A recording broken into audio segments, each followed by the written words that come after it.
এই মুহূর্তে আমি আছি মধুর ক্যান্টিনের সামনে এবং ছাত্রলীগের একটি অবস্থান কর্মসূচি ছিল রাজু ভাস্কর্যে, যেটি আসলে 3টা, 3:30 নাগাদ শুরু হওয়ার কথা ছিল। এবং বলতে হবে যে এইখানে আমরা মধুর ক্যান্টিনে এসে যতটুকু দেখেছি যে নারী সদস্য যারা রয়েছেন ছাত্রলীগের, তারা কিন্তু মধুর ক্যান্টিনে অবস্থান নিয়ে আছেন এবং এখানে তাদের একটা কর্মসূচির যে প্রস্তুতি, সেই প্রস্তুতি কিন্তু আমরা এখানে দেখছিলাম। এবং ভেতরের চিত্র যদি আমরা একটু দেখাই, এখানে ছাত্রলীগের নারী সদস্যরা কিন্তু এখানে উপস্থিত রয়েছেন এবং আমরা ইতিমধ্যে দেখতে পাচ্ছি যে একটি মিছিল নিয়ে কিন্তু শিক্ষার্থীদের একটি মিছিল কিন্তু এখানে প্রদক্ষিণ করছে এবং মিছিলটি ধীরে ধীরে কিন্তু কলা ভবনের দিকে এগিয়ে যাচ্ছে এবং তাদের যেই গতিবিধি আমরা দেখছি এবং তাদের অনেকের হাতে কিন্তু আমরা লাঠি সোঁটাও দেখছি।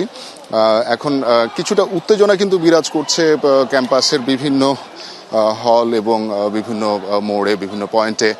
এবং আসলে কি পরিস্থিতি অথবা কি হতে চলেছে সেটি আসলে সবাই একটু উদ্বেগ প্রকাশ করেছে, সাধারণ শিক্ষার্থী সহ যারাই রয়েছেন। তবে ছাত্রলীগের পক্ষ থেকে কিন্তু চারপাশে মিছিল করা হচ্ছে এবং প্রদক্ষিণ করা হচ্ছে ঢাকা বিশ্ববিদ্যালয়ের বিভিন্ন যে সড়ক রয়েছে।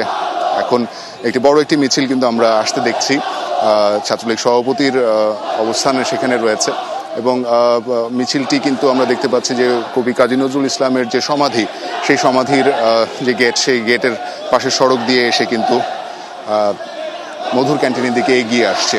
এবং আমরা দেখতে পাচ্ছি যে একসরে ঢাকা বিশ্ববিদ্যালয় এলাকায় যে উত্তেজনা বিরাজ করছে, সেই উত্তেজনা আসলে কোন দিকে মোড় নেয় সেটি এখন আসলে দেখার বিষয়। আমরা কিন্তু দেখছি যে আসলে মিছিলে ছাত্রলীগের সদস্যদের সংখ্যা ক্রমাগতই বাড়ছে এবং তারা কিন্তু স্লোগানে মুখরিত করে রেখেছেন তাদের এই মিছিলটি। কিন্তু বড় একটি মিছিল বলতে হবে এবং পুরো ঢাকা বিশ্ববিদ্যালয়ে প্রদক্ষিণ করছেন এই বিভিন্ন স্লোগানে এবং স্লোগানগুলোতে আসলে তারা যে মেসেজটুকু দিতে চাচ্ছেন বা দিচ্ছেন, সেটিও ৭১-এর হাতিয়ার গর্জে উঠুক আরেকবার, এই ধরনের স্লোগানগুলোই তারা বেশি দিচ্ছেন। এবং এই যে পরিস্থিতি, এই পরিস্থিতিতে আসলে কোনো সংকট সৃষ্টি হয় কিনা, সাধারণ শিক্ষার্থীদের আতঙ্ক বিরাজ করে কিনা, অথবা এখান থেকে আসলে কোনো একটা শান্তিপূর্ণ অবস্থানের